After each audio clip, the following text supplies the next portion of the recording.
All right, folks.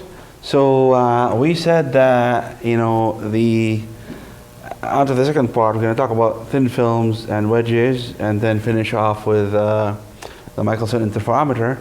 We said that to produce interference with light, it's not like, same speakers. Like if you have two speakers, they have to be driven by the same amplifier so that we have coherent waves interfering a certain distance away. The path difference between the two speakers to the point of observation is what determines the phase difference if everything else is the same, like time and the phase constant. The total phase difference could come from changes in time, changes in phase. Total contribution to the phase comes from x, from t, and from phi. Right? For now, we're just playing the game of changing x, right? Which gives us the total phase difference between two waves by the time they interfere at a certain point. So delta x is the main determinant of whether we get constructive, destructive, or somewhere in between.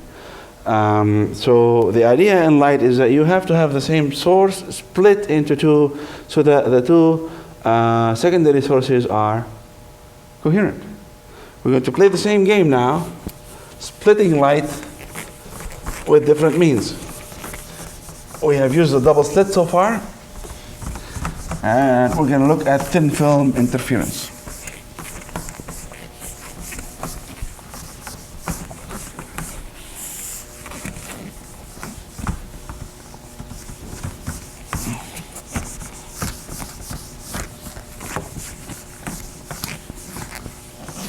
So the title of the segment is Thin Film Interference, and includes thin wedges too.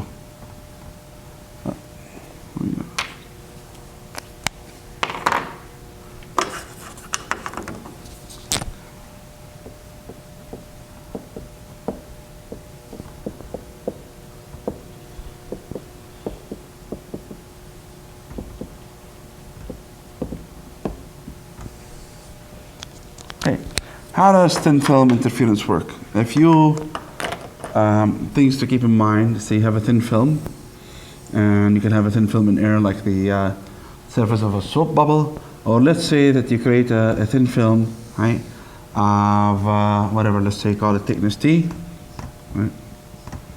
Okay, and schematically, what you would have is a beam of light coming down, or let's say a laser beam. And it comes down. Part of it reflects here, and part of it continues down all the way through. Another part reflects here, and you can have another reflection here. Okay? So whenever you have light reflecting off a surface, let's say you go from air to a thin film of soap or oil or whatever, the bulk of the light goes through. Only a small proportion gets reflected. And there are interesting things that happen here. So what we're seeing here basically, guys, is this is the beam of light. Okay, up to this point, before it splits, what does it split into? It splits into a few things here. We got a couple of things happen here. We have the beam splitting into one beam that goes off here, okay, and another beam that goes down and then up, and now you have two. Basically what you've done is from one source, you've created two sources of light, this and that, two beams, that because they came from the same beam, they split off from the same beam, they are coherent. And you need coherence to create interference, so you have beam 1 and 2, ray 1 and 2, interfering on this side. What happens on this side? The light goes through, keeps going through, goes through, and keep in mind that it's not really that we are doing this to illustrate what goes on in there, but the fact is that when we're doing thin film interference, we're looking at near normal incidence. So like it's kind of like this, right? The beam is going down like that. We blow it up this way to see what's going on in detail, but really when we look at when you're observing interference in thin films, you look straight up or straight from below. Okay, either with your eye, if it's safe to do so, or with some sort of light meter. Okay? You can measure the intensity of the light with whatever optical device. Okay? For now, though, let's say that we're looking at it with just, the bare eyes, because you have ray of light going in. It splits off into one beam that comes up from the top, one beam comes up the bottom, and this is near normal incidence. There's really no angle theta here. Thickness of the film is T. What happens in this case? This film has index of refraction N, let's say, and we're looking at this, we have a thin film in air, like the film on a soap bubble. This is N equals 1, and N equals 1 here. And what you've done basically is, instead of using a double slit apparatus to split the beam into two secondary beams, what you've done is you've used the thin film as an apparatus to split the beam. Right? So now, this is still an interference problem. What are we looking at here? In the double slit apparatus, we said the path difference came from where we were on the screen, and that was given by the sine theta. And what is the path difference given by here? The first beam reflects off of the top, and the second beam goes, this is where the part company, the other one goes down thickness T and up thickness T. So effectively, since this is near normal incidence, this is a thickness of 2T that it goes through. So this beam starts off here, the other beam meets up with it here, right? Think near normal incidence, but has traveled an extra distance of 2T, and since this is happening in an index of refraction N, we have an optical path difference of delta X. That's not work, right? We have delta X path difference between, or optical path difference between the two rays, equal to what? One has split off here, the other went down T in index of refraction N, and the effective path that it covers is, remember, optical path versus geometrical path is NT, so you have TNT and you have 2TN. Okay? And when that is equal to M lambda, I should have constructive interference, and when that is equal to M plus a half lambda, I should have destructive interference. Okay? So again, same thing. We're looking at, when it comes to interference, this is the key. Unless we're playing with the phase and the time, which we will not be able to do in this case, right? We are controlling the phase difference simply with what? With the path difference. Delta phi is equal to 2 pi over lambda times delta x optical. Okay? So how does it work? Well, when the thickness of the film is such that T is equal to M lambda over 2N, right? I get constructive interference. And when the thickness of the film is such that it's given by M plus a half lambda over 2N, I will get destructive interference. Okay? So the film, how thin can the film be? Well, zero thickness, let's say, it gives you an idea of how thin the film can be. Well, for M equals 1, for the M equals 1 interference maximum, okay, your thickness is given by lambda, which is, let's say, 500 nanometers, divided by 2N, 2 times. So that gives you an idea of how thin the film should be to give you interference. That's why we call them thin films, right? And so basically, in principle, if you're shining light from above, right, and you are, let's say you increase the thickness of the film, you should be able to go through glow, dark, glow, dark, glow, dark, glow, dark, as you go through the conditions for maxima or minima. Okay, and you can play lots of games with this. There is something else that happens in there, right? In that, well, this is, called viewing and reflection, and we have to piece it together, and this is called viewing and transmission. And for this, okay, the issue here is that only about 4% of the light goes up. So you have 100% beam coming down. This is 4% intensity, and this becomes now 96. So 96 here, you have another refraction here, right? So you have 4% of 96. That's pretty close. These guys are pretty close in intensity, and you should be able to, without using any devices, you should be able to see the interference pattern and reflection. In transmission though, okay, so what happens basically is that beam continues, goes down, it's lost 4% here, 4% there, pretty much at 90%, right? But what you have here is that this is about 100% of the beam intensity here. What you have here is that this beam is lost for this 96% here.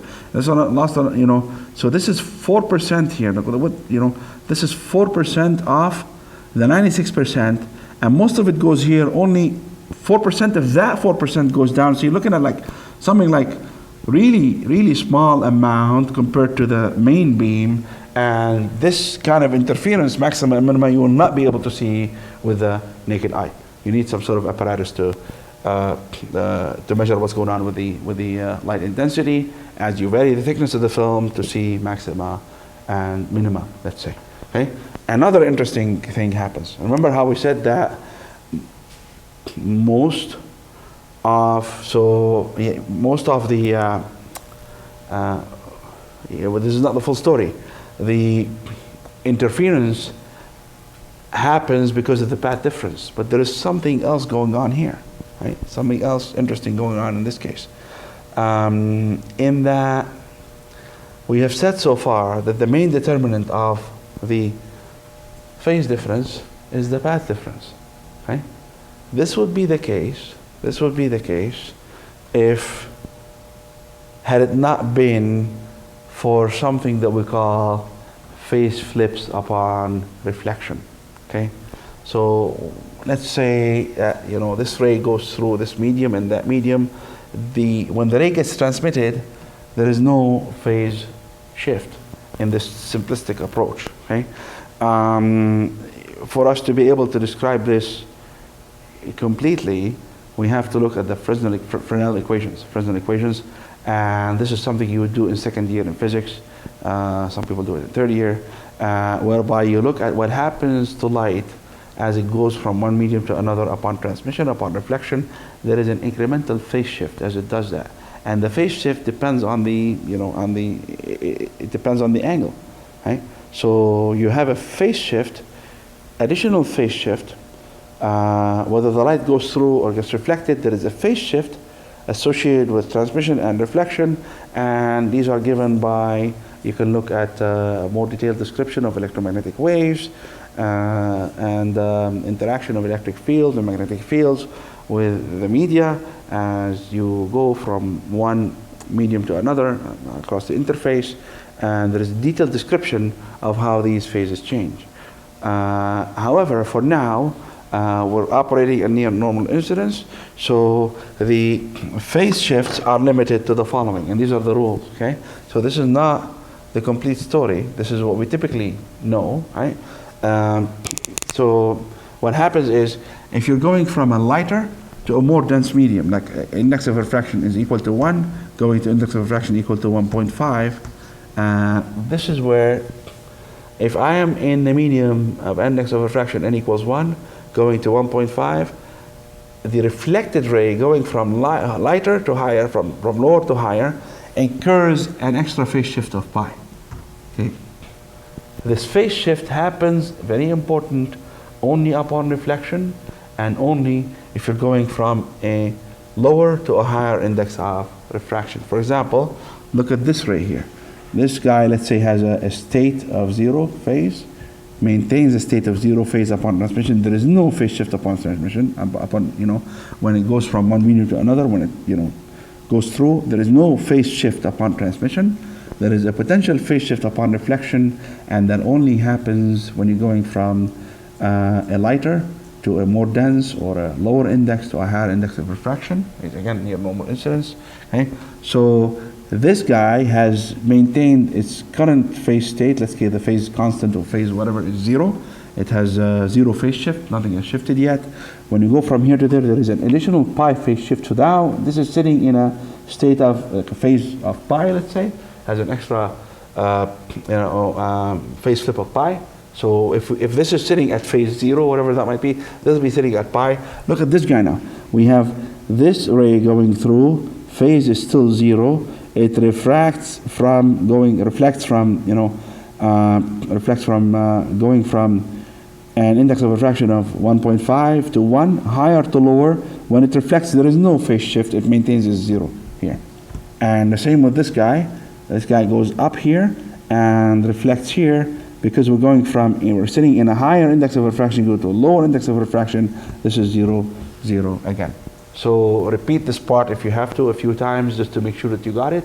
The incremental phase shifts only happen upon reflection and only, so this is going to change conditions for us.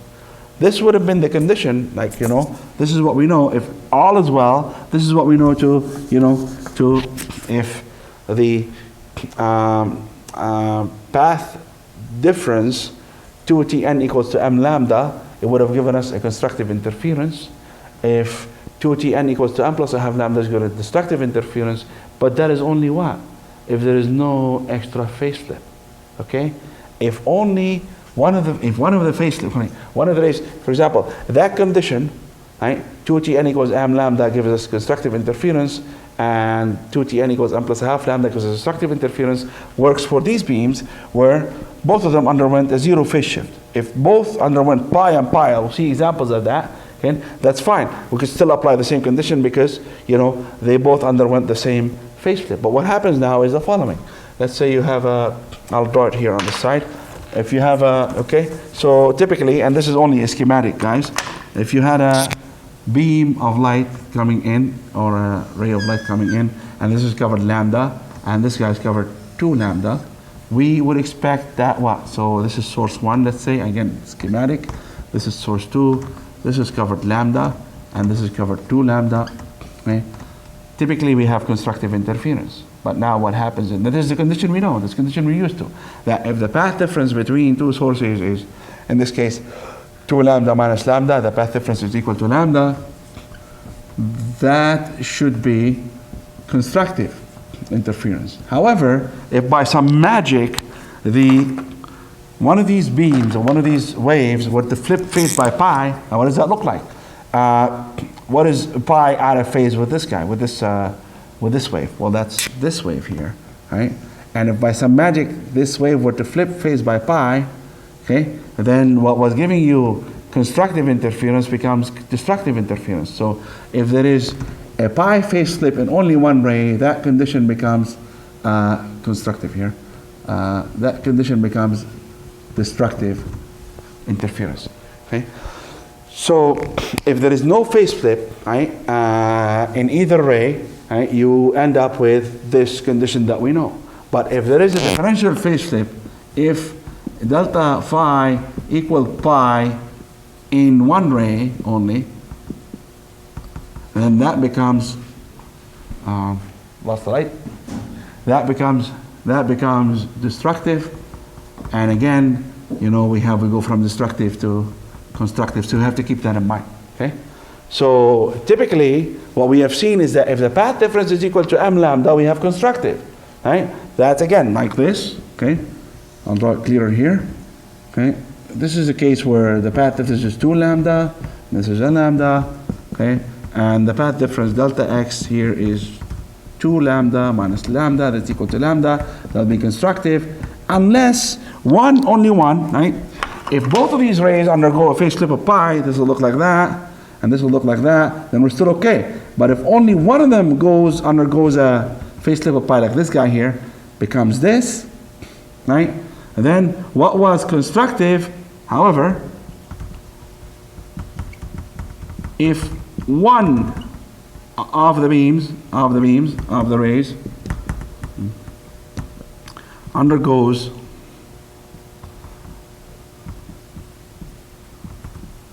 pi phase flip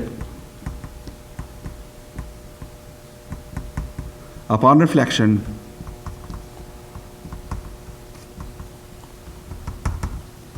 then we have destructive interference. So the conditions flip. Whatever was constructive, if there is delta phi equal pi in only one ray, that becomes destructive. And if there's delta phi equal 1 pi in both rays, the conditions stay the same, right? And whatever was destructive also becomes constructive if there is a pi phase shift in only one ray. So what does that mean now? We can call this set of conditions here, right? This is condition number 1, and this will be set of conditions number 2, right? Condition number 1 are the ones we're used to, right? You look at the thickness of the film. If it is such that 2Tn is equal to m lambda, then you get constructive interference. and we call these, call them 1 or A or whatever. Now, if only one of these rays undergoes a phase shift of pi upon reflection, then we use condition number 2, which means that if the thickness of the film is such that 2Tn equals m lambda, we get destructive, not constructive this time, and vice versa for this thing here. Okay? So basically, what we're going to do is play games to see which condition applies upon transmission, which condition applies upon reflection, and see if we can juggle these phase flips to see what happens when light goes through different assortments of media. I'm going to pause a little bit and then continue in the next video.